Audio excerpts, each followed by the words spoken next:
Good morning to you all, and welcome to another edition of the Sal Greco Show. I'm your host, Sal Greco. Thank you all for being here.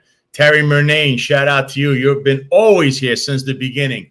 92 Charlie, IMP Franco, everyone is always here. Sleepy Joe, thank you for being here. If you're watching us on YouTube right now, streaming live on the Sal Greco Show on YouTube, please hit the like button, share this out, please subscribe, and make sure you click to those notifications because there's a lot of stuff I've been putting up on the channel, and there'll be more in the future in regards to, I'll say, the library of work under the Sal Greco shows. Obviously, Jack, who's going to be on in a little bit as the producer, he's going to be putting things up on the channel as well. Also, if you're watching on Rumble right now, streaming live, please hit the Rumble button, hit that like button.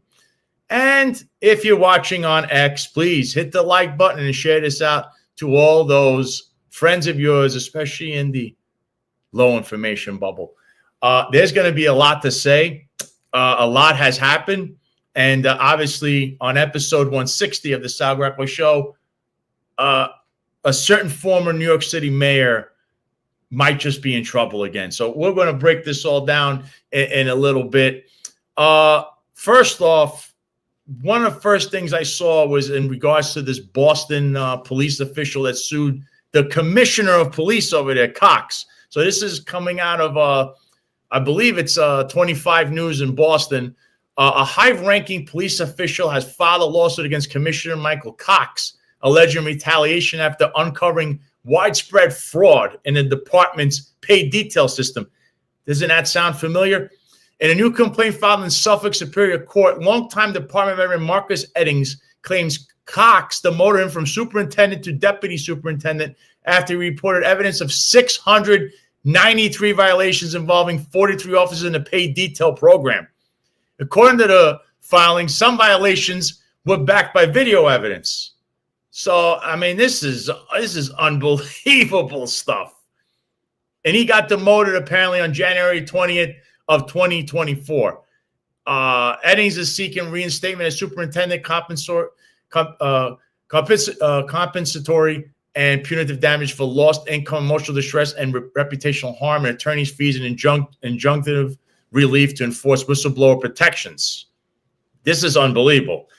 This just shows you that it's not just New York State Police Department. It's widespread. This kind of stuff happens everywhere. All right. This guy, this commissioner, whoever, he's going to end up having to go anyway. He's got to go. But I'm just saying, Mayor Wu in Boston is no different than many other mayors. It's just unbelievable what we're dealing with that. So I want to see how that goes. Obviously, a whistleblower has been retaliated against. Sounds familiar. And we're going to be keeping a close eye on that lawsuit, although I believe Commissioner Cox won't be there much longer because I believe he's on his way out the door because Mayor Wu is bringing in another commissioner for her latest term there. Somehow she keeps getting elected there. So next up, there's been a lot of news about parking placards, right, in the New York City Police Department. Everybody saw this post that I had posted up on X. I made a couple of videos about it, and it's in regards to the parking placards in the NYPD. Allegedly, before they left office, former New York City Mayor Eric Adams and Deputy Mayor Kaz Dodry took over 300 parking placards, the ones assigned to NYPD unmarked vehicles with them. The soccer mom has caught wind of this and is having every placard assigned to a department vehicle redesigned to counter this measure of unjustifiable action by the former mayor and former deputy mayor. Now, every officer right now in the NYPD, you don't have a new parking plaque for 2026. Why? Because this occurred. Okay, so the parking placards that you should have on your car were redesigned. Instead of looking into this, they're being redesigned. Now, you want to know another scoop? So it's been alleged, and you're going to see, because I actually emailed DCPI to find out if there's A, an investigation, or B, clarification on any of this. it's been alleged that there's a certain detective that was in charge of the placards. He's a current detective, very close to certain someone that handed these placards out, and is more than likely the person that handed out the placards to Mr. Daughtry and Mr. Adams. And that would constitute a huge issue. And I sent an email to see if there's any clarification on this investigation. If they are, I don't know, internal affairs, department investigation, that's a big thing because no one has a plaque in the NYPD right now. And that is the reason why. And they also, I could narrow it down because this is what I got from numerous sources. So we'll see how this goes. We'll see if DCPI answers. I highly doubt so. But I'm trying. I'm trying for all of you out there. So listen, if you're shopping, why shop physically in a store where you're going to have all these problems chasing your kids and your significant other around when you could just shop by going to myfreedomcart.com/The Sal Greco Show, right? Go there. You can shop with patriots, people that support law enforcement, teachers, doctors, nurses, firefighters, sanitation workers. Or you could go to your supermarket and waste the 40 minutes and lug things around. The choice is yours. I would say at least, though, think about shopping with patriots. myfreedomcart.com/The Sal Greco Show. And, of course, I hope you don't look at the major search engines for your news, and maybe you could go to Free Spoke. I know you surf the internet and you search for things on the search engine and you don't get what you're looking for. Well, I have a solution for you, and that's Free Spoke. Free Spoke is a search engine that does everything without all the restrictions and all the censorship, and there's no porn ads. Free Spoke is about authenticity rather than agendas. Labels media bias, no intrusions or data leaks. No porn ads, like I said, unlimited, unbiased AI. Also, deep dive podcasting. You can look it up. Go to freespoke.app.link/Greco. Download the app. You could also use the same link to get 35% off the premium subscription, which would be well worth it. Try it out. freespoke.app.link/Greco. Folks, Greco 35, get your 35% discount on a subscription. And I highly recommend it because they're unbiased. If you want it biased, you could click that, make it left-leaning, right-leaning. But if you leave it in the middle, you'll get news the way it should come to you and not the way they project it onto you. That's Free Spoke. So I see some comments here. I am P. Franco says NYPD. Thanks, Kaz. Yeah, about those placards. I know. I'm going to address this one, too, just before I get into the main topic here. So Joe Rogan 5441 says, don't like the brothers are fighting on the network. We should stay united in the fight against the true tyrants. I don't know who you mean fighting. I'm not fighting with anyone. No one's fighting with anyone. If it's in regards to, I'm just going to assume you're discussing it, where the show was streaming prior. There's no problems there. But sometimes people just go a different direction. That's all I can tell you. There's no fighting. You could watch what you want and go where you want. But Sal Greco Show and what Sal Greco does and what Jack Stern does, and soon others will be here on the Sal Greco Show. So this Eric Adams meme coin thing. This guy is one of the most conflicted guys in America. There he is. He came out with this coin, which, by the way, wasn't his own idea. Apparently, there's someone who actually came up with this, and there's an article about that. This entire meme coin, this whole cryptocurrency stuff, I always said I didn't like. People make money with this. I don't know what's going on here. I mean, look at the headlines. Eric Adams hawked a crypto coin. A day later, $1 million was missing. So, you know, I haven't spoken about this guy in a while, but because he's no longer mayor, you know, but now how can you not? So let me bring on my Robin for today. If I'm Batman, producer Jack. Good morning to you, Jack. And how have you been? Good morning to you, Sal. I've been absolutely fantastic, except for the fact that a former mayor is now snaking his way back into the center of attention, and for all the wrong reasons. It's not like Eric Adams is getting involved with a philanthropic cause or creating some sort of organization to help people.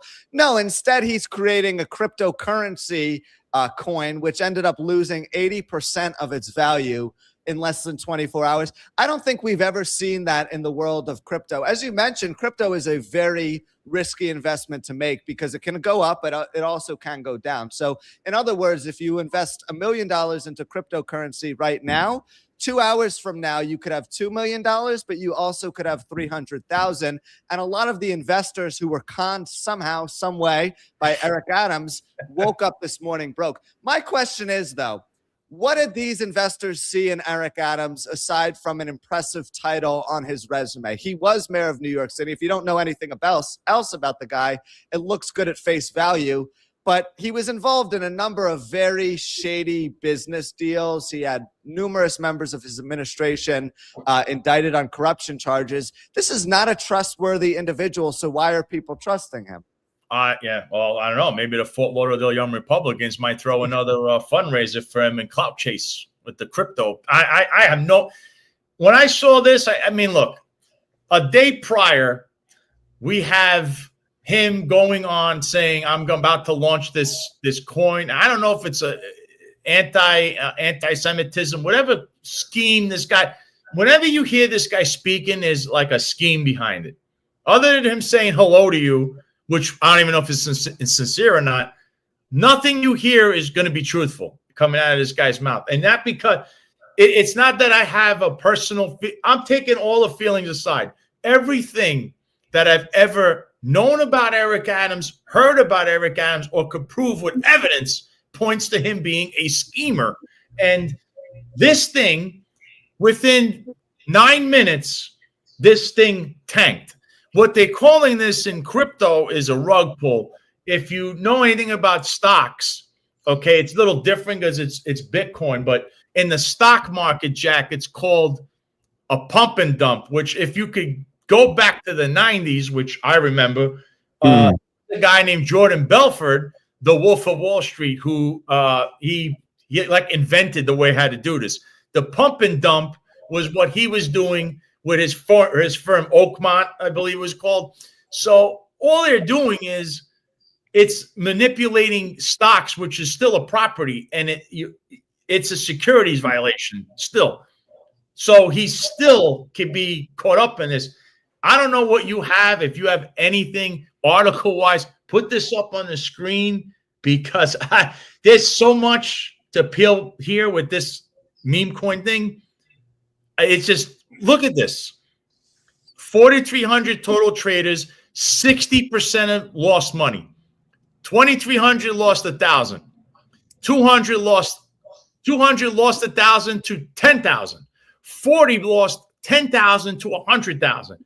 15 lost 100,000 plus. Wow. So there were some people losing six figures just off of this singular investment. So I'm not taking any of them on my next plane flight to Las Vegas with me when I go to the casinos. That's for damn sure. But yeah, this statistic is very helpful because it goes to show that the majority of investors actually weren't investing that much money. 2,300 people losing less than $1,000. As far as investments go, that's really kind of chump change.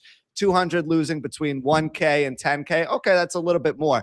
This is the demographic, though, in my mind, which is the stupidest. The people who lost between 10K and 100K, because when you think about the basic principles of investing, that 10,000 to 100,000 could have been invested in something else, or it could have been spread out amongst a number of different investments. And over a 5 to 10 year span, it could have perhaps doubled in value. So that's when investors got especially careless investing in something that Eric Adams created.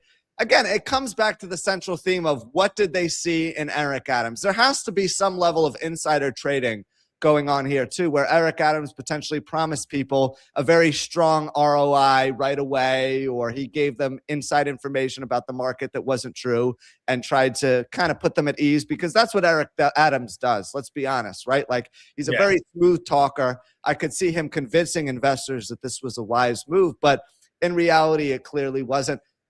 Is he going to get investigated for this? Are people going to be asking questions about where all of the money went? Because let's not forget, Sal, he pulled some of the money from this investment for himself and put it right in his pocket. So that needs to be called into question as well. He pocketed something like $3 million right away out of the gate like this. You know, I wish you could find this. Eric Adams' spokesperson, I believe, they put out a statement because, you know, he was absent from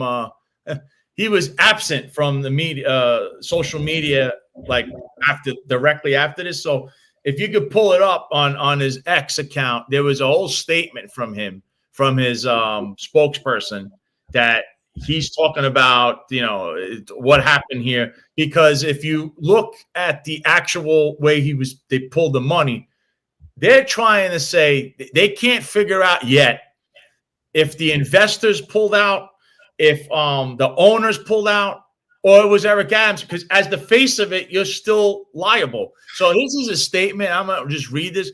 The statement is from Todd Shapiro, spokesperson for Eric Adams. Recent reports alleging that Eric Adams moved money out of NYC token are false and unsupported by any evidence. To be absolutely clear, Eric Adams did not move investor funds. Eric Adams did not profit from the launch of the NYC token. No funds were removed from the NYC token. Mr. Adams' support for this initiative has been public, transparent, and mission-driven, focused exclusively on promoting education and blockchain literacy, combating anti-Semitism and anti-Americanism, supporting nonprofit and civic initiatives. At no point was his involvement intended for personal financial gain. That's funny. Yeah, well, then how do you explain the $3 million that he pulled and transferred to a personal account right away? That's where the questions start to pop up. This gets worse. Like many newly launched digital assets, the New York City token experienced market volatility. Mr. Adams has consistently emphasized transparency, accountability, and responsible innovation. New York City remains a global financial capital with billions of dollars in cryptocurrency traded daily, underscoring the sector's importance to the city's economy. The New York City token is designed as a free, voluntary way to support educational nonprofit efforts. Claims suggesting otherwise are inaccurate. Mr. Adams remains committed to responsible innovation and to using emerging technologies to strengthen trust, education, and shared civic values. We are encouraged by the potential to use token-based initiatives responsibility to help combat hate and promote civic good. Todd Shapiro. That is the biggest. I remember hearing that he was also not involved in any corruption. Remember that? I follow the law. Everyone follows the law around them. The only problem here, Jack, is you don't have Ingrid Lewis Martin to rub a knife on. There's no Tim Pearson to rub that other knife on. You don't have Phil Banks to rub your knife on. You can't blame Eddie Caban. Now it's Eric Adams did this, and now Eric Adams has to sit on this one all on himself. It's a grenade that he's sitting on himself, Jack. That is a horrible response. And from all accounts, reading that, he has everything to gain, Jack. No one just does this for free.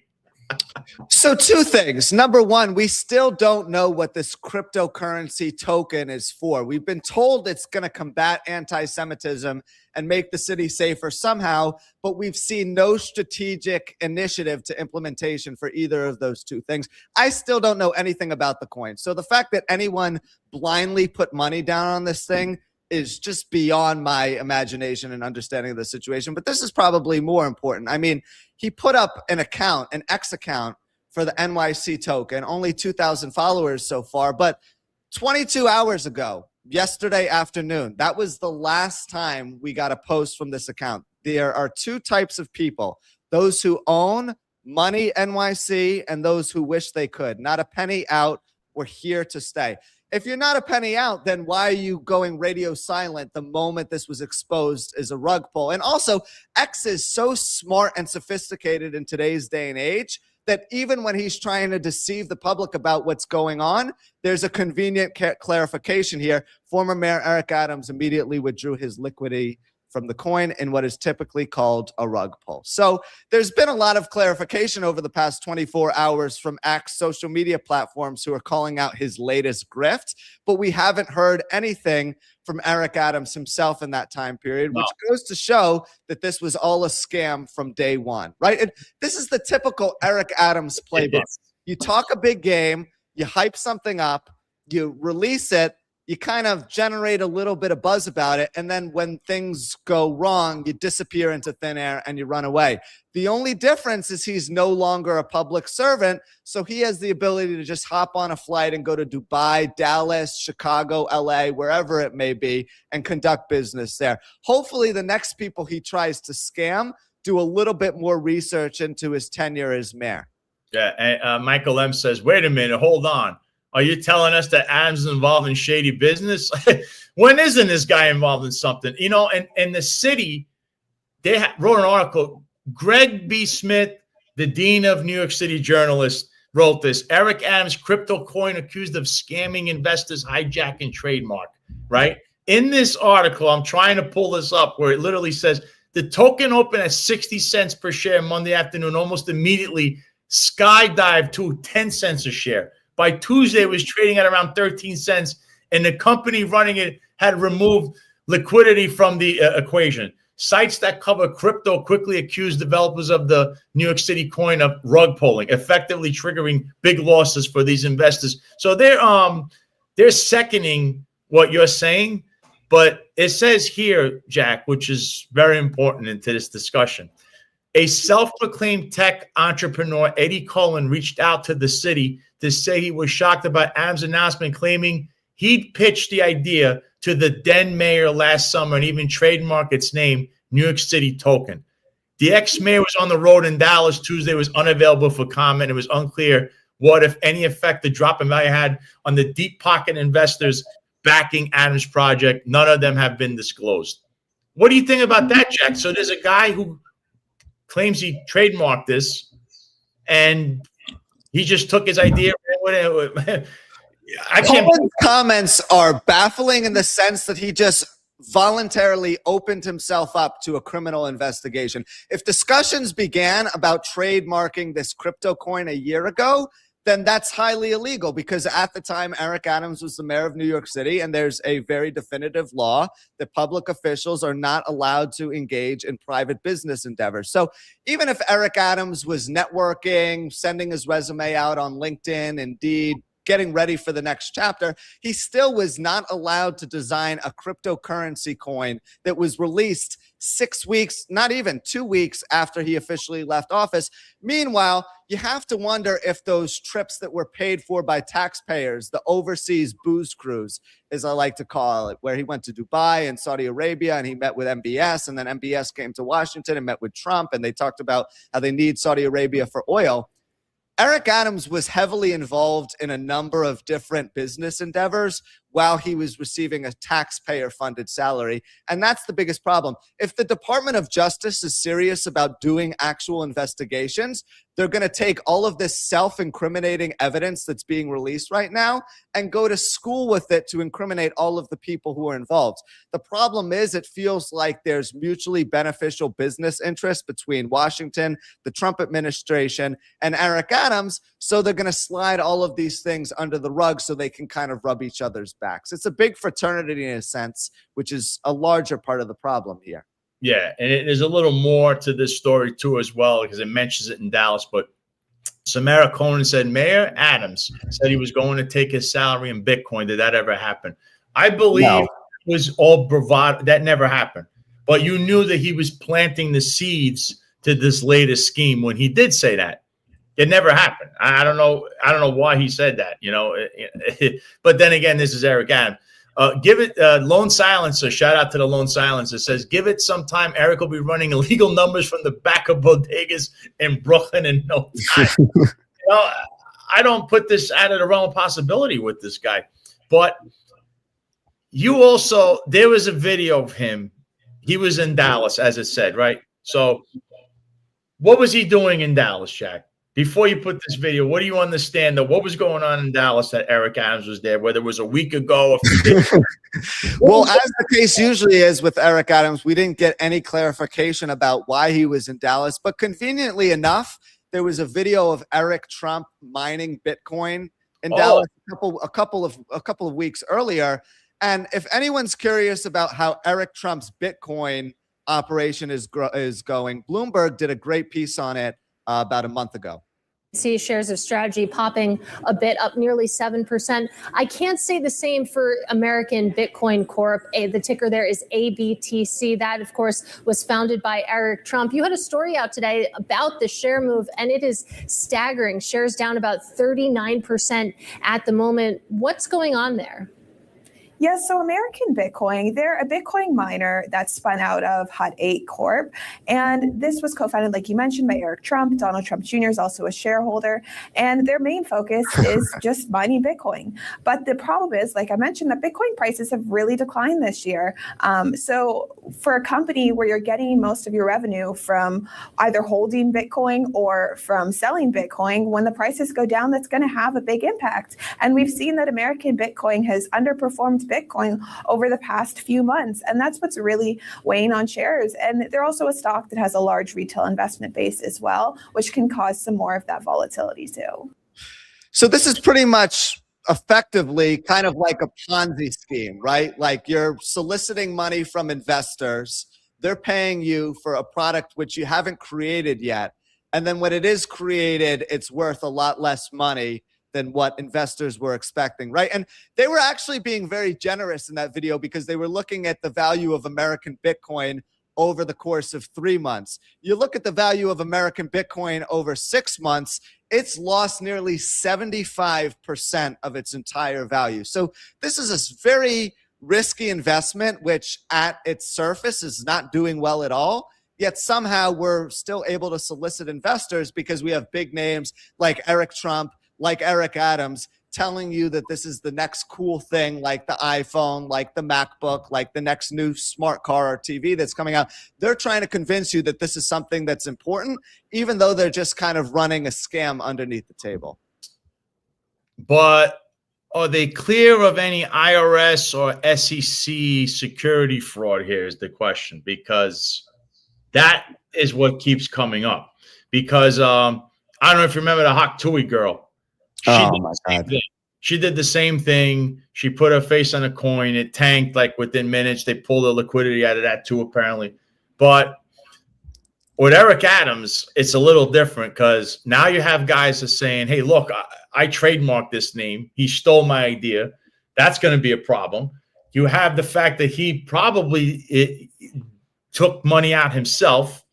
And other people may have taken money, meaning investors or the guys behind this whole thing. So it's a scam from the beginning. And the problem with him is, unlike the Hawk Tui girl, he if this is trademarked, that's a problem. You can't use someone's trademark name and then try to make money with it, because then this can't stay away from crime. That's all I'm trying to tell you. It's real petty grifter type stuff that this guy has been doing from the day he was in the police department. That's what I've been trying to tell people. You don't know Eric Adams unless you worked in and around him or worked as a police officer. You know he was the Brooklyn Borough president, state senator. He was a schemer back then. Like, I don't understand why there's this whole, and you got to see, Jack, the MAGA people, or the that other crowd, the MAGA, like they're lost. Like I said, if Trump did something, whatever he says is God's word. They're the ones agreeing with, Eric Adams said F you to, we'll play that with the passenger in the plane. Like, yeah, we'll play that in a second. This guy was scheming people out of money with a coin. That could be your family, your friends, and you're like cheering this guy on, like, because you're stuck in a cult. And it's just unbelievable what I'm seeing. Like, this guy is not a conservative. He's not a liberal. He's not a Democrat. This guy will sell anything for a penny. Anything he sees. He doesn't care. That's from the first day when he was in the police department. It's like everyone knew this, especially in the NYPD. Why is this a surprise to many now? I mean, many in the chat can second this. It's like unbelievable. You know, IMP Franco says, what is it with the two Erics? They're looking to share a cell together. At this rate, they will be sharing a cell together. And Eric Trump, because trust me, you know, Trump can only be president another 3 years. And I don't know how that works with state laws and SEC violations. But let's play. I got the video, this infamous video of this encounter with Eric Adams. Eric Adams, please punch me in the face. I would love if you punch me in the face. Okay, you can get fucked too. All right? Yeah, fuck you. Those days are over. Yeah, good. Thank God. Damn. And I Well, can see see your the ugly Brooklyn ass in face everywhere. Damn. That's right. Us ass arrested too. Now, I'm going to tell you this. This very I don't care that he's not the mayor and he wants to put this whole persona. That's very unprofessional. That's the clown that he is. That's the guy we know. That's how he talks to people. He was acting for 4 years, even though he showed you burst of that, like, you know, how I end the show where you're a dark, sick person. That's who he really is. But you saw the way he turned around and he like approached this girl. And listen, you're going to get hecklers and people all the time. And we'll get to somebody else that got heckled in a little bit. You don't respond like that. You just don't even say anything. If Eric Adams is such a high person in society, you just keep walking. Okay, enjoy yourself. Just like when you were a cop. But that shows you his character and who he really is. Now, I know he took a picture with two people that might be, I don't know, they're the sycophants, the brainwashed people. He's so nice and he's all this stuff. And, Eric Adams used to have security. It looks like he's flying coach now. So, oh, how the mighty have fallen. That's very unprofessional. This disgraceful. And I don't care what that girl said. If you're better, be a better person. But Eric Adams has never known how to be a better person. That's the real point here. Eric Adams is only able to relate to two demographics of people: those who are low-income individuals that are desperate for hope and part of the minority community that he can relate to on a surface personal level. The reason I say surface personal level is Eric Adams hasn't struggled financially in decades. He's a social elite at this point. Even if he came from a poor family, he's forgotten about those days. They were so long ago that he doesn't even remember them anymore. So he relates to those people based on what he was as opposed to who he is. And then he also relates to the other elites in society, whether it be the Trump family, Andrew Cuomo, who he sat courtside with at a Knicks game right after the mayoral debate, or other people. Well, he's very good at pitching high society people because he's part of high society. If you're an upper middle class, or even lower middle class person who doesn't trust him for one reason or another, he wants nothing to do with you. And you see that at every twist and turn. Whenever people question him in an interaction face to face, all it is F you, I don't want to talk to you anymore. I don't want to be around you. He has such an aptitude for dodging questions that it's disgusting, because as an elective official and someone who's now looking to kind of continue his career in the private sector by helping elected officials, at least so it appears, you have a responsibility to behave decently in public, and he never lives up to that obligation, whether it be getting on an airplane or being out at a press conference. So with Eric Adams, his lack of public presence and public integrity is a thing that baffles me the most, because if you're going to do dirty stuff behind closed doors, at least have enough decency to look people in the eyes and pretend to be a halfway decent person. Anyone who comes at a crosshair or is at odds with him, he's going to say F you and resort to the lowest possible morality bar. Just look at how he interacted with Chris Summerfeld, members of the media, members of the public who confronted him. Just really a disgusting human being all the way around. And he's continued that disgusting behavior since leaving office. Yeah, and look, like here's a question. I'm going to give you the actually someone else answered it for him. Stay trained up said, wait, this chick just antagonized this man. He's a POS, but he can't defend himself. So Joel Ramirez is actually going to answer this for you. Let's remember, this is the same individual who would shout at police during major protests. Now Eric Adams is experiencing the same energy that all officers have felt. You guys forget he's a former cop.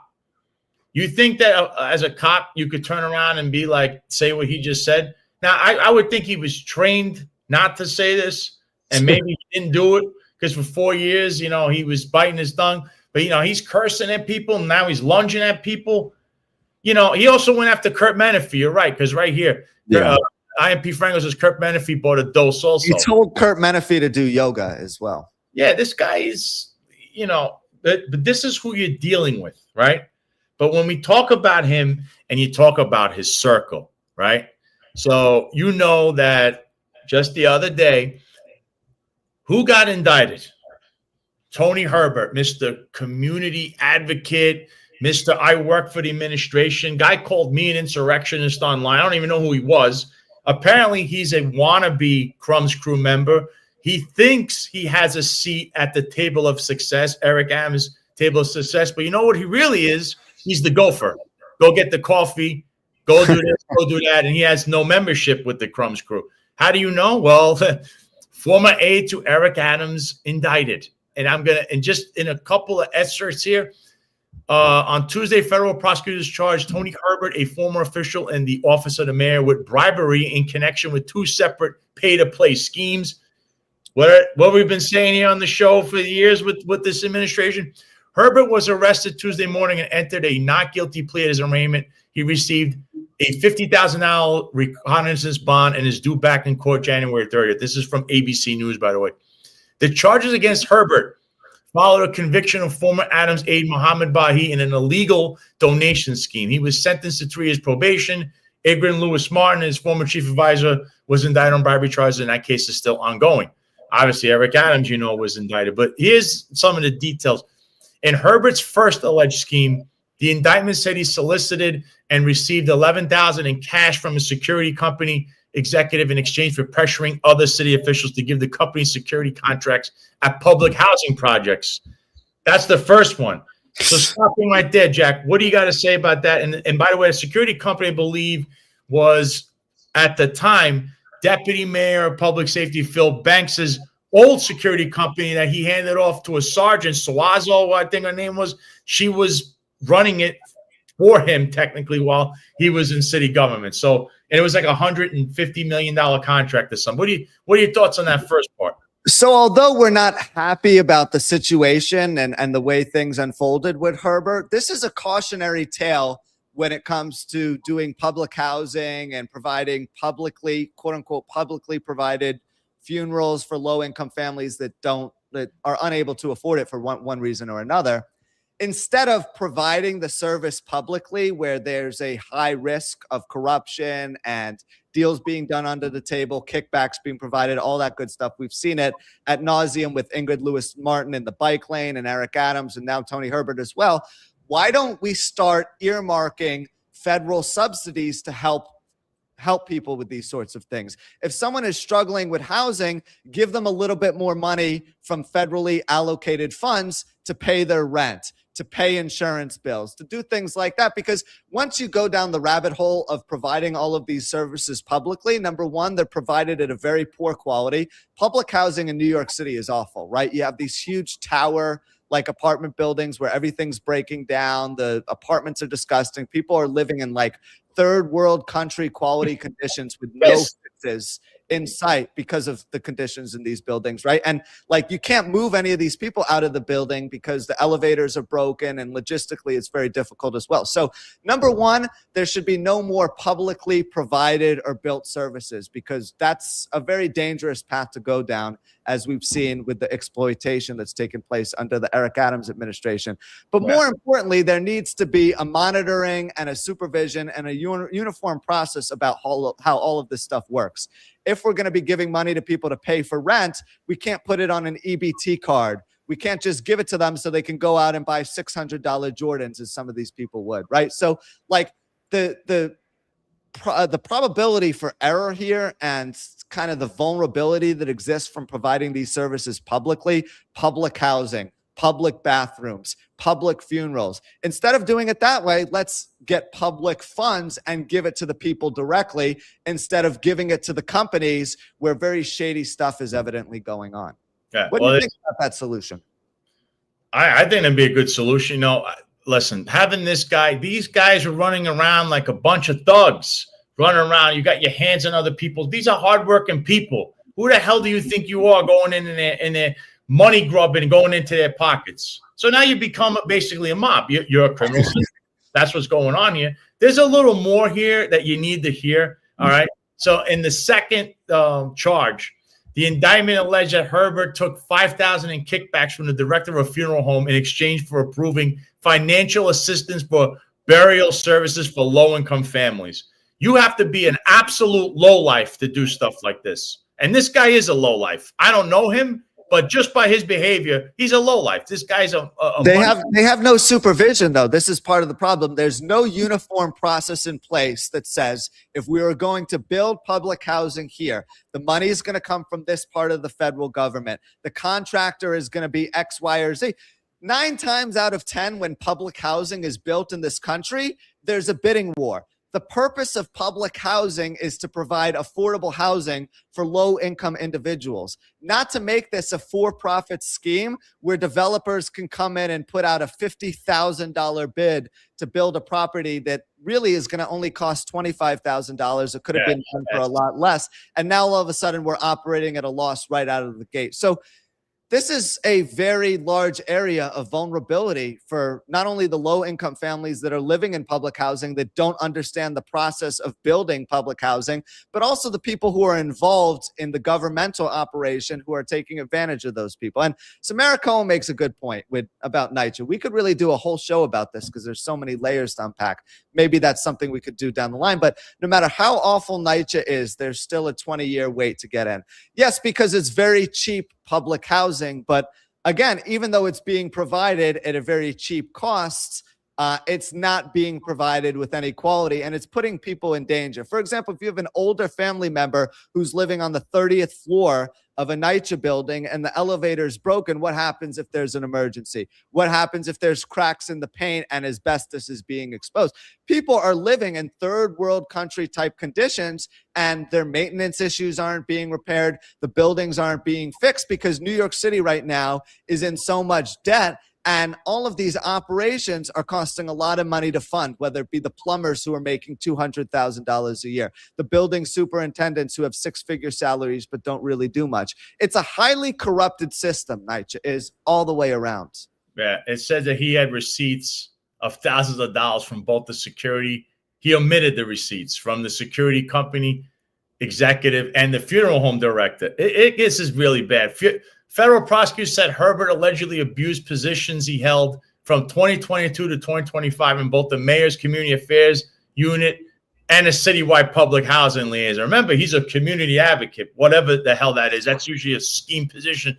The indictment, this part is hysterical. The indictment quoted Herbert allegedly telling the security executive, quote, "This is what we do, bro. This is what we do. I mean, ain't nobody gonna do it for us," end quote. Sounds familiar, like I don't know, somebody saying, "Where's my crumbs?" Herbert is charged with bribery, honest service wire fraud, extortion under color of official right, federal program fraud, and wire fraud. And on top of it, is charged with submitting a fraudulent loan application for purported baked good business to obtain $20,000 loan from a COVID-era paycheck protection program. This is a schemer of the world-class variety. And by the way, what was he saying about karma? He was saying that karma came for Charlie Kirk. Remember how he got fired? That was absolutely disgusting too. And he politicized that situation as well in a role where he's supposed to be objective. That's another thing that you should take issue with. When your job is to be objective and to help people regardless of partisan affiliation, you can't go on the internet and talk about Charlie Kirk like that. And also, you're kind of fanning the flames of conflict as well. The left and right are fighting. They're like bulls smashing horns right now, and they're not finding any common ground with one another. So for him to come out and do that when he's literally stealing governmental funds is especially disgusting. And this has been the common theme throughout Eric Adams' tenure, whether it be Edward Caban, Jeffrey Madry, Ingrid Sanders. They've just stolen a lot of governmental money. The NYPD's payroll in fiscal year 2025 was $9.2 billion, which if you took all of the police departments and sheriff's office in Southern California, Chicago, South Florida, and multiple other regions of the country, they still would not be spending $9.2 billion on their entire budget, let alone payroll. So there's a lot of issues here. And also people at the top of the food chain are able to do whatever they want, whether it be stealing overtime, taking bribes from construction companies, getting kickbacks. Like, there's really no limitation on the morality and the ethical lowness of their behavior. Well, I'll say this with the word stealing overtime. It's not stealing overtime. It's overtime that was given. Now they selectively give to people because a certain higher up, chief, whatever it is, said, I'm authorizing this person to do it. That's different than somebody. You can't stealing overtime.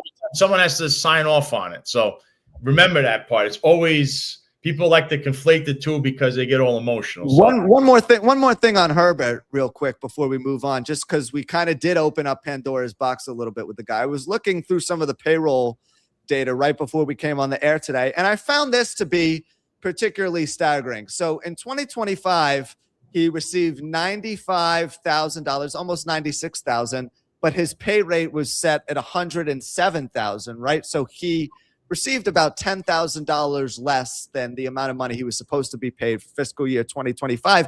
And then for fiscal year 2024, this is where things get really weird. He's listed as a research projects coordinator, but also as a community coordinator. He has different pay scales for both positions, and it looks like at some point in time he was promoted from community coordinator to research projects coordinator, but he's still receiving two different pay rates. It's very hard for me to understand. It looks like they're just messing with the payroll data here.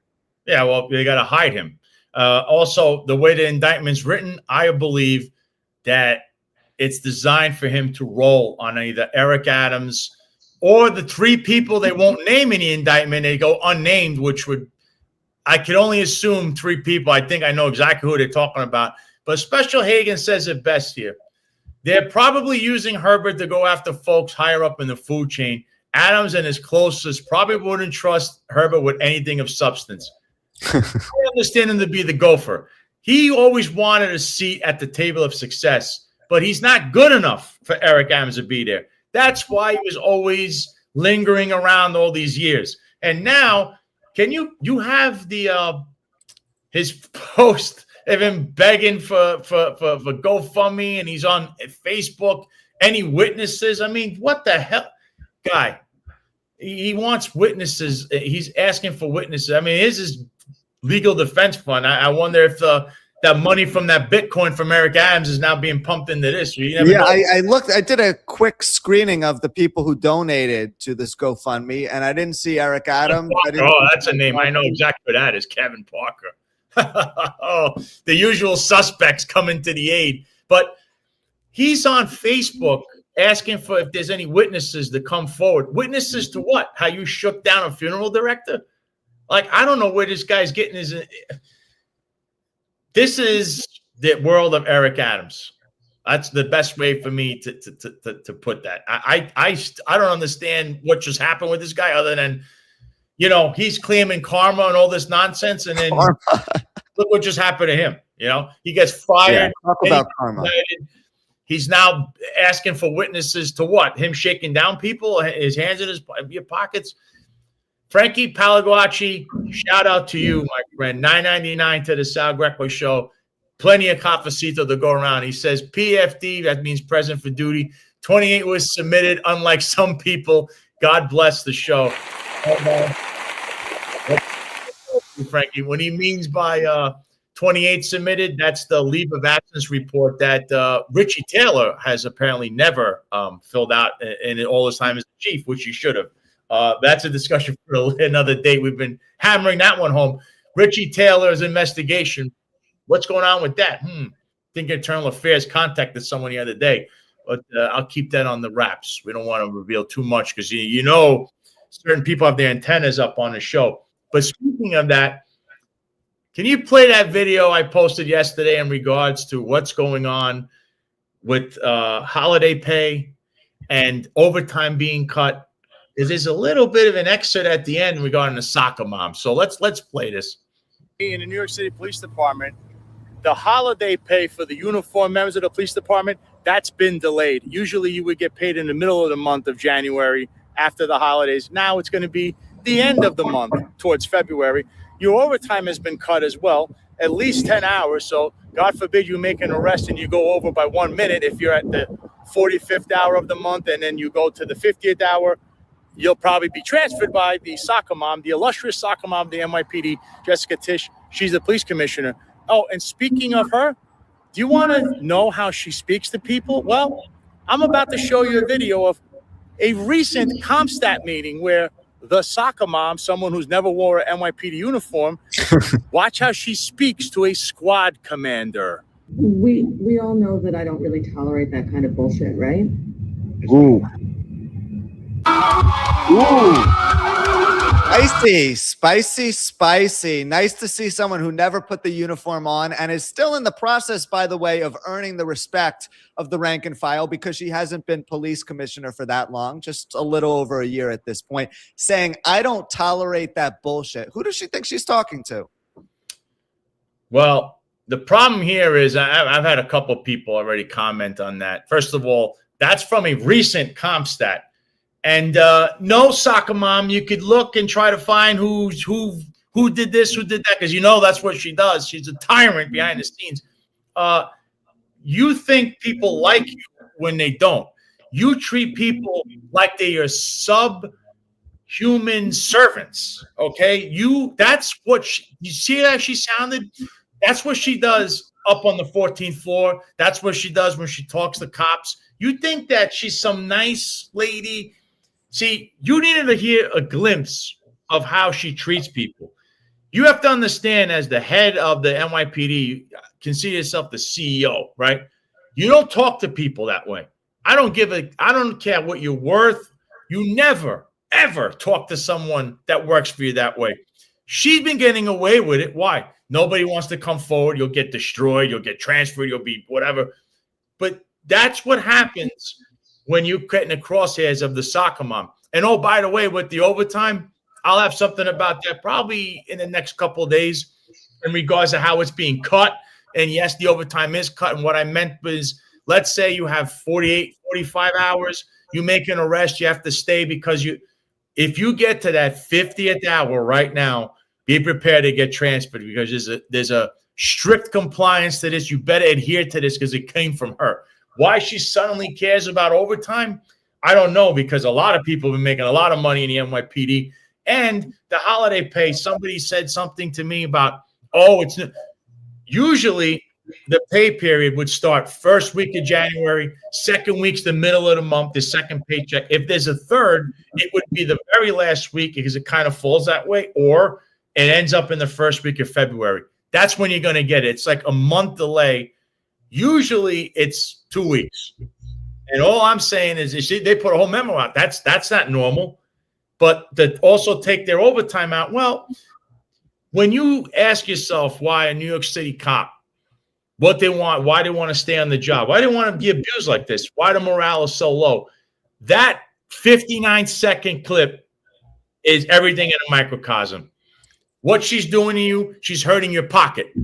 How she speaks to you, she's demoralizing you. And then you get all the crummy assignments and you're not even appreciated by her or anyone in that staff.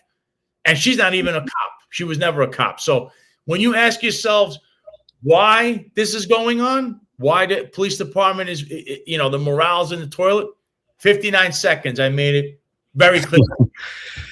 So the biggest problem here is that Jessica Tisch's internal representation of how to run a company is based on how the New York Giants are being run, and they haven't won anything in a decade. We might as well relegate them to being a college team. But when it comes to her strategic approach of how to run the NYPD, because let's talk about the meat and potatoes of this. All the other stuff is just nonsense and bulletin board material at this point. Jessica Tisch's biggest mistake is she didn't come in and say, I have a lot to learn. She's a career-long bureaucrat, worked for the NYPD under Bill de Blasio, sanitation as well. So she felt like, I understand one department. I've worked for the NYPD before. I can come in and be the CEO here, no problem. Wrong. Her not being a cop isn't just the biggest red flag about her approach. It's the fact that she didn't think about all of the aspects of the department that she had to learn. Paid detail versus normal patrol, how to do big events, how to handle bombings. There was someone who was caught with a gun at a high school in Queens, and she kind of botched the press conference for that too about 6 weeks ago and said that the magazine wasn't loaded and there was a photo of it fully loaded. So she just didn't really come to the understanding that she has a lot to learn about this department. And that speaks to the entitled ignorance that exists in her brain. It's like, I'm a career bureaucrat. I'm from a billionaire family. I can do whatever I want. I can tell you what to do. And I'm not going to sit here and try and actually earn respect. What she should have done is she should have brought in a number of new appointments, and she should have tried to learn from them. The best bosses in city government are the ones who sit in the back of meetings and listen to all of the people who know a lot more than them talk. It's similar to Mamdani. As much as we criticize the guy, the smartest thing that he's doing is bringing in other people to do all of the jobs for tasks that he's totally unfamiliar with. Jessica Tisch has not been that humble. She's trying to lead the organization from the top, and she's not doing a very good job of it because she's not treating the members of it well. And she's clearly ignorant to the inner workings of the department, and she's not understanding of that. And as such, she's actually losing respect instead of gaining it. And at this point in time, it might be too late to get it back. Yeah. And, Michael M. said, Sal, OT has never been guaranteed. It ebbs and flows, and one shouldn't always count on it. Not uncommon for it to dry up from time to time. The late holiday pay is unacceptable. And you know why, Mike? The unions, where are they? The unions should be saying, you can't do that. They're negotiating a new contract. Well, there you go. So let's help out the soccer mom. That's what I'm saying. This is ridiculous. And believe me, there's strong rumors in the background that she's not going to last, whether it be because of the cover up with Richie Taylor, the Christmas tree in Group 1, the 31 cops. Oh, by the way, her candidate assessment division, they didn't have a problem with letting an OnlyFans star onto the job, which, by the way, she will be terminated because anyone who has tried that kind of stuff in the past always has been terminated across every single police department. There was someone that posed for Playboy a couple of times. 2 different females tried it. They both got terminated. That one will end up in the same way. But what's special about that is there were 31 cops that were targeted by the soccer mom because she had a problem with Terrell Anderson, who now, I guess, he got promoted, and I guess he took that deal instead of fighting the case that he would have won. And she had a problem with someone else behind that. So she made it political. So candidate assessment division, which, by the way, is a whole social media outfit, they run names, they have to check people out. Didn't have a problem with the OnlyFans star, but had a problem with 31 cops that were already doing their job. Candidate assessment, this hangs on you, soccer mom.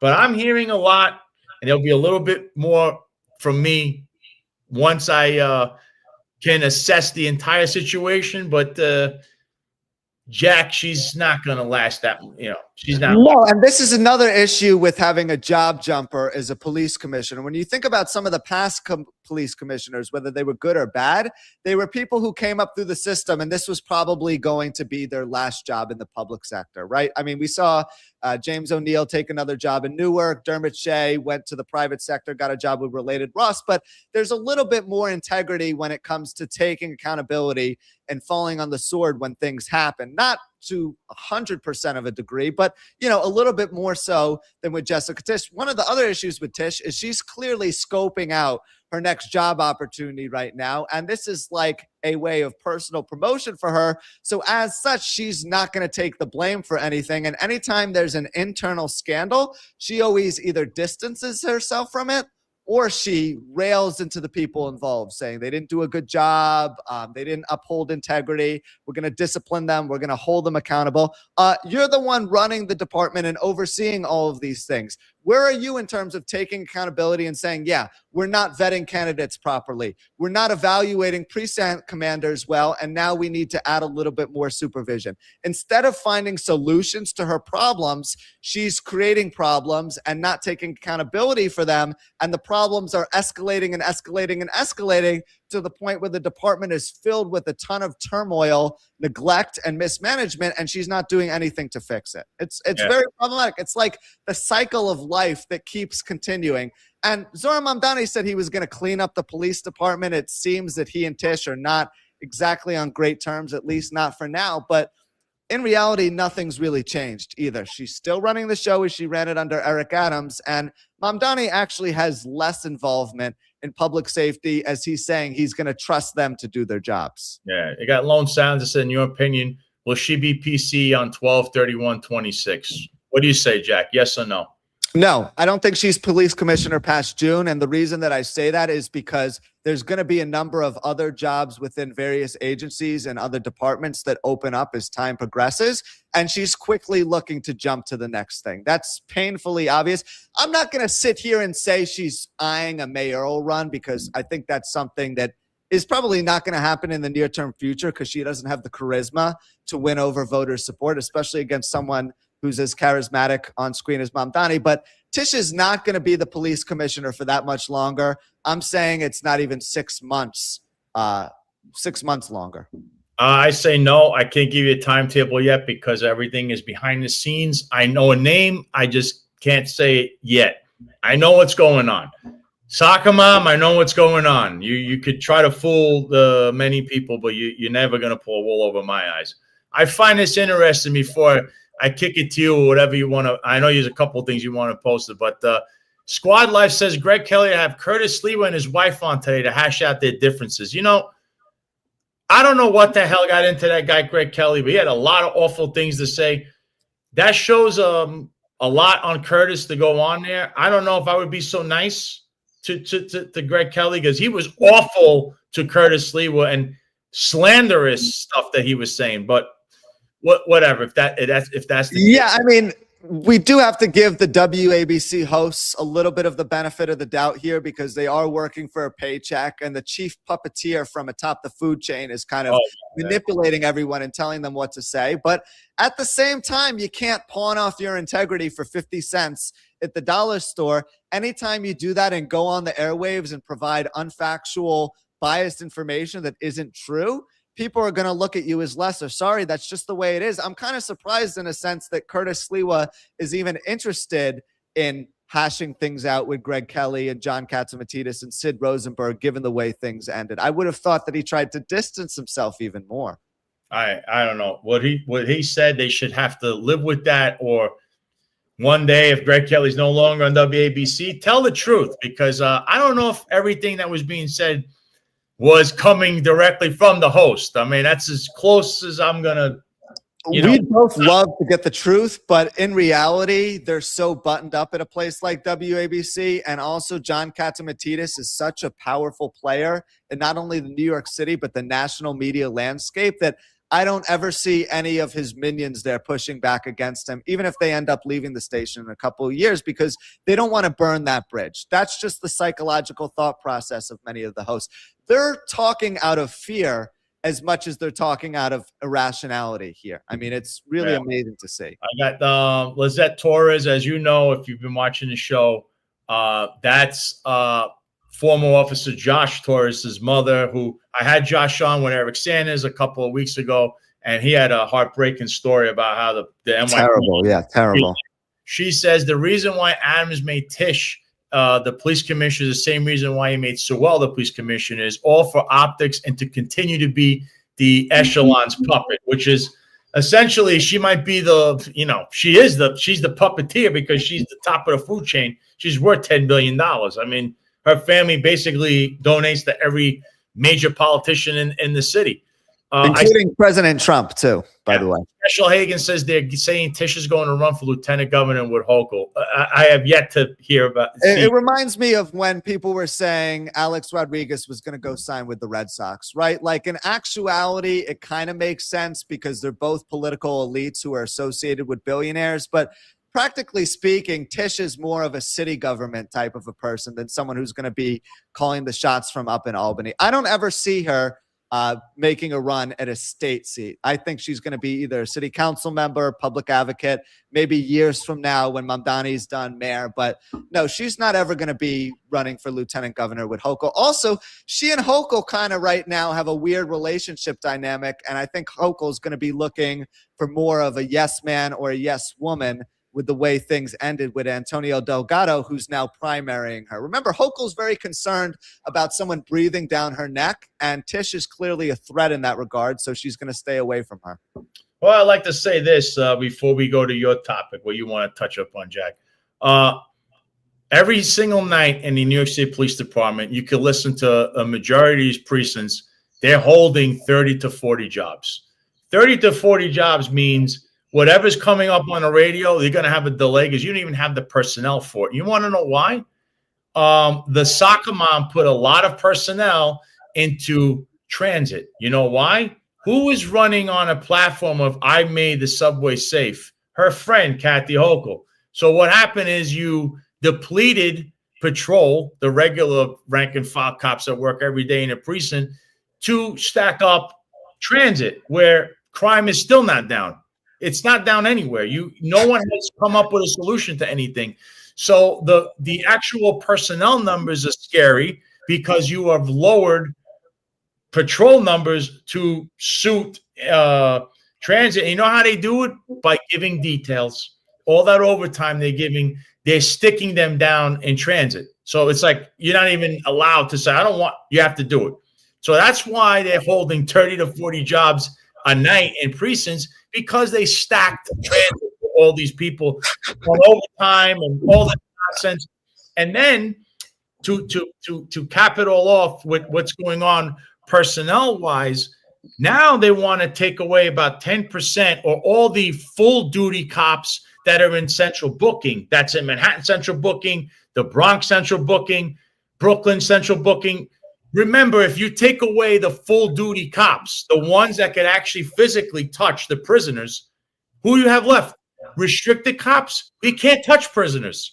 This is a brainstorm of the one and only soccer mom. And yeah, you're getting it from this guy first. I know everything you're doing, soccer mom. And what you're doing is, if you want to run for office after the mess you're going to leave behind, this is disgraceful. And this is why rank and file cops despise you, because the last thing you're thinking about is their well-being, their health, their money. You don't care. You only care about you and how you look. And by the way, transit is a mess. Exactly. And at face value, Tish's entire platform when she became police commissioner was, I'm going to root out corruption and I'm going to strategically allocate resources in a way that I know how to do from my experience running the Department of Sanitation and coming up with these inside outsides where the trucks can now pick up trash, and doing a great job with IT with the NYPD. Part of doing that is finding ways to put people who have lower salaries, less experience on the job with people who have higher salaries, more experience. So you have complementary experience, but you're also not paying people a lot of money. In other words, you shouldn't have a captain, a deputy chief, and a first grade detective on patrol with each other, right? Because that's spending a lot of money on positions that you shouldn't be spending money on, especially for foot posts at a security detail. Lo and behold, Jessica Tisch has no control, no innate feel on how to manage any of these things, how to cut down expenses in a strategic manner that doesn't undermine public safety. And even though she wants to boast about crime going down and how she has everything under control, violent crime is still going up while the payroll is staying just about the same, meaning that she's not actually coming up with any tangible solutions, which creatively help the city save money while also making things safer. She's not doing a good job no matter how you twist it. And though maybe the thought process was good in terms of going the civilian route, it's gone awfully, practically speaking. Yeah, this is bad here. Fox says 8 p.m. on a Thursday, Brooklyn Terminal. Cops took 55 minutes to show up for a 911 call when a 311 operator was having a seizure, when 311 subcontractor King's Teleservices doing 311 operators. Ooh. This is this is what you're dealing with. the soccer mom. They have no solutions to anything. And I know everyone was saying, you would hope that Abbasi, the name you keep hearing, Abbasi, would become the police commissioner. You would only pray that that guy would become, because that's he did a lot of work as a cop. A lot of cops like him. Trust me, he was in the streets, making arrests, staying with cops. That guy understands the job. But that's not the name that I am being told. So more to come on all of that. You would only hope Abbasi would become the police commissioner. But with this going on like this, Jack, my heart goes out to any rank and file cop right now. I feel your pain. I'm doing my best to expose what I can to give you guys a better life out there, because this is unacceptable. 55 minutes for a 911 job is a very long time. You know, Charlie LaDuff, who came on this program a long time ago, former muckraker journalist from Detroit, has done a lot of very good investigative pieces. He did a piece about the Detroit Police Department when they were at their low point in the early 2010s. The city was bankrupt, the whole 9 yards. Long response times were considered 15 to 20 minutes for someone who was categorized as being in a state of emergency.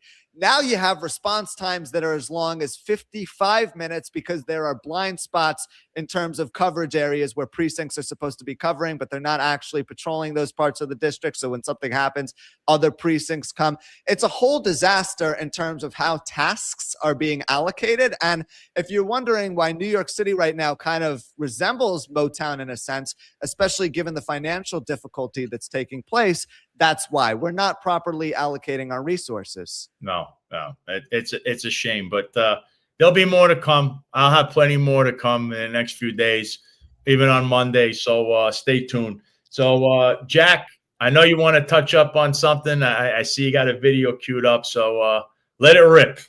Yeah, so let me just give the audience a little bit of background. Earlier this week, you know, Trump loves to appeal to blue-collar workers. In 2016, he went around the campaign trail talking about how he was going to be bringing coal mining back to rural West Virginia and Kentucky. That was one way to kind of endear himself to the blue-collar workers. And then another area where a lot of blue-collar workers gained employment is in the factory industry. He talked about bringing factories back to America, but as you guys will be able to see, it looks like there was a little bit of discontent amongst one of the employees here. Let's take a look. Ooh. So let me just wind this back a little bit rather. So some factory worker is screaming at Trump here, but then he kind of mouths, and you can see it here. He says, F you, right? Literally F you, fuck you. Fuck you, right here. And then it looks like he kind of walks away and says it again, right? Right here again. He says it a second time. Fuck you. And then he casually walks away. And then it looks like the supervisor here in the dark blue shirt kind of has a look of panic on his face. Like, what the hell is going on? He points to the worker like, you're in trouble. And then Trump kind of gives a thumbs up half-heartedly. I don't know. What do you make of this dynamic, Sal? Because it's a little bit weird here. Trump goes to these events because he likes surrounding himself with his supporters and people who tell him that he's doing a great job, because his approval rating right now is plummeting. But he goes to one of these places and he comes to realize that not everyone's satisfied with him. To me, listen, a lot of people like that he's this brash guy, and maybe other politicians may not get away with that, probably don't. But to me, if you're even telling someone as a president of the States, F you on camera, you know, I wouldn't even do that, because it's just unprofessional and it doesn't look good on you or your staff. It's kind of like what Eric Adams did. I know there's a whole bunch of people that say, oh, they deserve it, liberals, conservatives, but you're the president. You represent everyone. Isn't that what he said? I represent everyone. You don't do that. I mean, I saw Joe Biden did it once. Hey, you pal, whatever you're saying, like, oh God, get that guy away from the camera. Like, don't do that. Like, just if you don't have anything nice to say to the president, you wave at your supporters. They always support you. You get a heckler or whatever, just don't do that. President, be above them. You know, that's beneath you to even get in the mud with these kind of people. I don't know what he's doing. I mean, he's done this a lot. It was fun maybe 10 years ago, but now, like I keep telling you, Jack, over and over again, I hear the act is wearing thin after 12 years. So, you know, by the time he leaves office, it'll be 12 years of MAGA, whatever you want to call this. And some people are just, you know, they want to see the end already. Some people wish, you know, tone it down a little bit. But for me, that's unprofessional. You know, if you're a civilian or whatever, that's fine. President of the United States, come on. You're giving these idiots what they want. They want that moment so they can play it over and over again and bring you down. And I predict by the end of his term, he might have the lowest approval ratings in the history of the United States as president. The way he's headed, the things that are going on, the things people are seeing with ICE. I know you want to touch up on that. With all the incidents, it's designed to break this guy. They want to make an example of don't ever vote for someone like this again. And he's playing right into their hands when you could just walk away. Who cares? Let us scream. Let them scream at him. So if you're going to be a politician in this country, if you're going to be a cop, if you're going to be an ICE agent, you have to have thick skin. That's the bottom line. People are going to heckle you. Some people aren't going to like you. And you can't be a child who's thin-skinned and say, oh, F you, and give him the middle finger and act like you're the big boy in the playground. Because at the end of the day, you're supposed to be the most mature man in the room. But the problem is, societally speaking, we've glorified deviant behavior in Eric Adams, in President Trump, and various other politicians to the point where when they say something outrageous or outlandish, everyone starts cheering and clapping and rooting them on because it's like you have this unfiltered deity who's serving as the voice of reason for minority groups which feel oppressed. And as such, we're rationalizing their crazy behavior when in reality, we should be condemning it and saying, listen, that's not appropriate. That's not rational. And listen, we live in a country where we have the First Amendment. We're allowed to say vile, hateful, aggressive things as long as we don't threaten people, just as this auto worker who was later identified as TJ Sabula from Michigan did. I mean, I don't really see anything wrong with that. Now that this guy's photo is circulating on the internet, people have speculated that maybe he's been receiving threats. He was suspended at work. People are trying to hide his face. I know that he was wearing sunglasses in this image, so hopefully that makes him a little bit less identifiable. But it speaks to the cult-like behavior because you want to speak out against the president. Maybe he disagreed with him on a policy. He was unhappy with the Epstein files not being released. That seemed to be the case because he called him a pedo protector, right? So, like, if you're discontent with certain things that are taking place, that's okay. Everyone out there has arguments with their friends, with their wife, with their coworkers too. We're not going to agree on anything, on anything and everything. So we need to be a little bit more accepting, especially when you're an elected official. You need to uphold a way higher level of moral behavior. Look, I hope nobody's in this country. You're allowed, even if he did what he said, who cares? To get threats and stuff. Come on, guys, pull it together. That's what they want. They want to divide everybody. You're being divided over what? And let's be honest. Has this guy been the greatest president of all time? Far from it. I mean, I know some sycophants say it. There was a guy named Ronald Reagan. I remember because I lived there. I was born under Ronald Reagan. Nobody comes close to Ronald Reagan. Not even. Okay. And you have yet to even go back and look. And Ronald Reagan went through a lot of stuff like Trump. Ronald Reagan did a lot. He ended a whole Cold War. Remember, there was a whole thing with Russia. That ended. Remember, Mr. Gorbachev tear down that wall. He did a lot for this country. And even though he was like fading, he was sick at the end. I mean, but he never, and he came from show business. He never gave anyone middle fingers and stuff. So, but I just don't know. You know, a lot of people like this. And again, it speaks to the WWE effect. Love it. You love show business. You love the I'm going to get you, brother. And people love that stuff. But this, I don't know. I don't give these guys any more fodder than they need. And he just gave it to them. That's unfortunate. What else? I know you want to touch up on ICE too, right? Something happened. Yeah, I'll touch up on ICE, but just kind of one final point in conclusion about Ronald Reagan, because you brought it up. The Republican Party is in grave danger of losing the Ronald Reagan, and someone brought this term up to me a few nights ago. I thought it was applicable. The Mitt Romney Republicans, because that's like what defines the more traditional brand of conservative / Republican politics. I don't really categorize Trump as being that conservative and that Republican, given that he's formed allegiances with a number of Democrats publicly. He supported Democratic legislation. He also recently pardoned one of the most liberal congressmen in the state of Texas, right? So, like, he's not only destroying the Republican brand right now, but he's destroying what Republican politics were and what they're going to become. And as such, that's why you're starting to see Marjorie Taylor Greene and other Republicans, especially Tucker Carlson nowadays, too. He seems to be speaking out a little bit more, kind of pushing back on Trump a little bit, because Trump does have an end date, right? 2028 is going to be the end of his presidency. We're going to be electing a new president. He's not eligible to run for another term, even though we already see the Trump 2028 hats being printed and him talking about how Don Jr. or Eric are going to run to be the president. That's never going to happen. So Republicans right now are faced with a quintessential question. Do you follow the deity, being Trump, in hopes of being in good standing for the next couple of years? Or do you try and build a new brand or image in hopes of building longevity in the Republican politics arena? And it seems like more and more so, people are trying to save their own image so their constituents don't look down on them unfavorably. Yeah, look, you know how else he could have done it? He could have laughed. I think that's another way. He used to do that. He used to laugh at the, I don't know.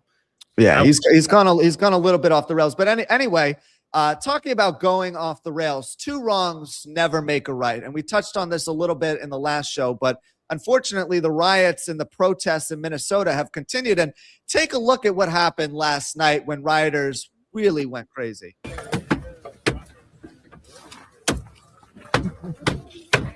Almost there. Oh, wow.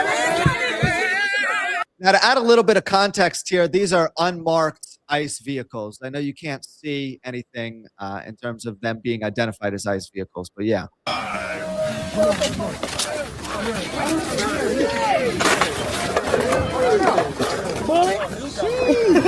There's some bullets. Hey, that's a 47. I don't know.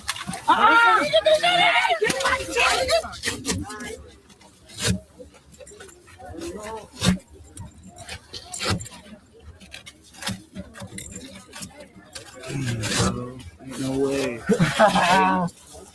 Tourniquet there. Did he get? Okay. Hey, don't film that. He's not running. What a bunch of savages. What a bunch of savages. You don't break into vehicles. I don't care what the hell's going on. Now, listen, I disagree with having a million ICE agents, and there's laws and stuff and their tactics. And then there's the mayors, and they don't want to cooperate with the police departments, with ICE.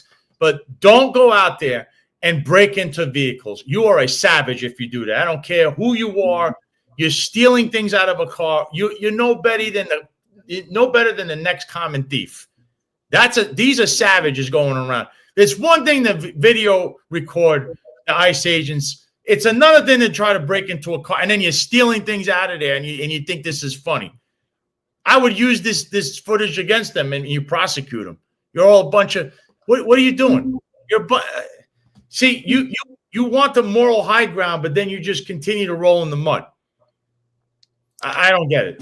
That's and what are you hoping to achieve by going and smashing up ICE agents' cars? The ICE agents are still going to be deployed to your city. They're still going to carry out the tasks that they need to carry out. It just looks like getting petty revenge, which is not working toward any tangible solution either. It's like, you want to go destroy the cars, you want to go crazy, you want to steal their guns and their bullets, fine. But you're advertising it on social media, and now law enforcement officials who are watching those videos are going to be able to easily identify who you are.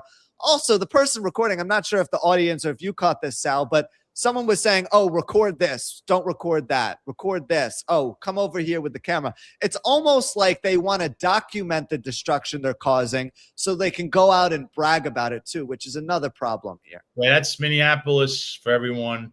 I feel very bad. These people don't live there. Okay, so that's another problem you have.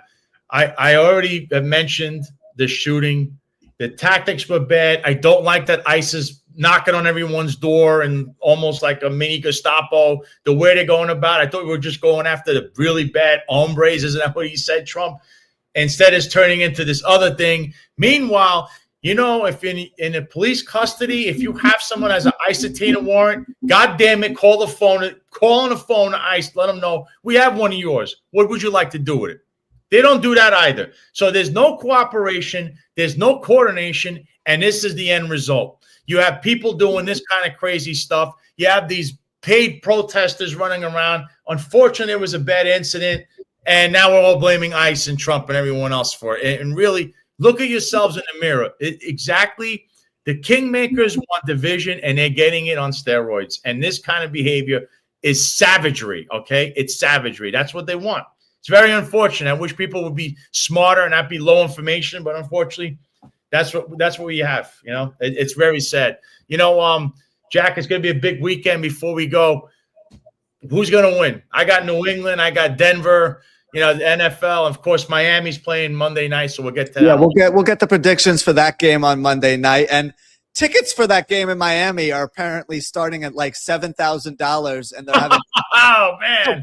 Get this! I heard this an hour ago. I couldn't believe it, so I looked it up and I was able to verify it. If anyone knows anything about this, put it in the comment section as well. Miami is apparently like selling parking lots so people can go in to tailgate and whenever. But they've added a caveat to the point where if you're going to buy a ticket to tailgate, you need to have a ticket to the game too. So people have been scammed into buying like $1,000 tickets for one parking space, yet they don't realize they're not going to be allowed in without a ticket to the game. So that's been very interesting. No, but in terms of the NFL playoffs, I'm going to go out on a limb and say that this is the year that Buffalo wins the Super Bowl. They finally get rid of the ghost that saw them lose 4 consecutive Super Bowls in the 90s. They beat Denver on the road this weekend. I'm taking the Bills over the Broncos. I think the Seahawks in the 1 seed will be able to beat San Francisco. I think the Seahawks defense is going to play a really good game. New England's going to beat Houston. And then last but not least, I have the Los Angeles Rams ending Chicago's very fun run under first-year head coach Ben Johnson. I think the Rams experience takes over, and they defeat Chicago in a very tough, gritty game in the tundra at Soldier Field. I'm going to go Seattle. What was the other game? So we have Seattle and San Francisco. Okay, Seattle's going to beat San Francisco. They're a better team. Yeah, the Rams are going to win. They're the better team. And then you have Houston. Bills will lose to Denver. They are the best team in the AFC, slightly over the next team that's going to win, which is the Patriots. And those are my picks. The Patriots will win. Denver's going to win. Seattle's going to win, and the Rams are going to win. So we're going to have an AFC Championship game rematch for the 3rd time between the Bills and the Patriots. That's going to be a heavyweight bout if it ends up happening too, because the Bills have obviously. I'm all in. Yeah, the Bills have been knocking on the door trying to get over the hump for the past 5 years, it feels like. New England is the type of organization that should not have regained relevancy so quick. They were a 3-win team 1 year ago under Gerard Mayo. They go out and they get Mike Vrabel, and now it looks like they're going to win the Super Bowl. So it's kind of unfair, especially as a Jets fan who hasn't seen a playoff game since I was in 8th grade, right? Like, it's unfair that the Patriots are so good so fast and that we're having another dynasty possibly being built. But hey, it is what it is. You have to admire that the NFL playoffs are actually fun this year because the Chiefs are out of it. Everyone's saying, oh, you're going to miss Kelsey and Mahomes. Forget about that. I don't need to see Taylor Swift on my screen 10 times a game when I'm watching football. Come on. I don't want to see Taylor Swift either, but it is unfortunate it is. And by the way, the New York Rangers got annihilated last night. Very sad the Seattle Rangers fell apart in the NHL. That's my other favorite team. Bad job by the good news for you, Sal, is that the Giants finally look like they landed a legit head coach. We got a real coach. You're gonna get Jim Harbaugh. Thank God. John Harbaugh, yeah. It's about time. But all things considered, Jack, we'll end it on the high note there. If people can, please, if you're watching on YouTube, like, share, subscribe, hit the notification button as well. You never know what's going to come out. Also, follow the TikTok page and the Instagram page at The Sal Greco Show. Plenty of material you're missing because I'm filling you in, when I'm not on air. Also, if you're watching on Rumble, hit the like button, hit the Rumble button. Follow us on Rumble. and on X.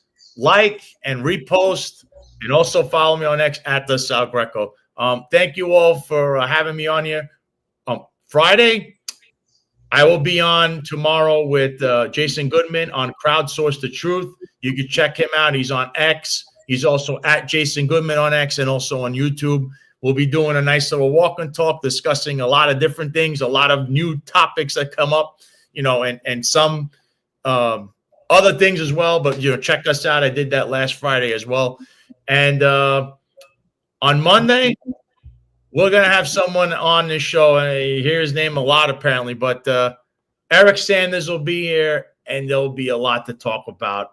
And it might not be what you actually think, but there's going to be a little surprise. So Eric Sanders will be here on Monday, going to unveil some things, and we'll keep it at that. So without any further ado, I'd like to say thank you all for being here.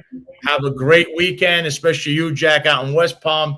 Everybody, thank you for being here. Like I said, like, share, and subscribe. And I'm signing out from South Florida, where it is a sunny place for shady people.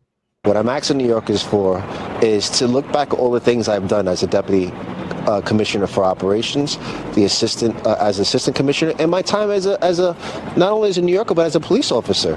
I get stuff done. Listen, there was a book that came out that Jasmine Ray wrote, and in the Daily News today, it was stated that there was a sexual action that happened in Borough Hall. She reported in that book, and it wasn't. You're a dark, sick person, man. You know that? You're a dark, sick person. Your name was on the byline. And there's some of you that have been covering me. You guys could part. Let me do this. Y'all could depart. Some of you have been covering me for 3.5 years. Some of you are so sick and dark, and you're the leader of that. You're one of the most dark writers that I've ever seen in this city. And your personal sick vendetta and the sickness of how you think of over-sexualizing a black man, that in the book is stated that there was a sexual action in Borough Hall. That was never in the book. But that's typical of the sickness and the darkness of your sick mind. You're one of the sickest reporters I know. Go to the next question. You're a sick person.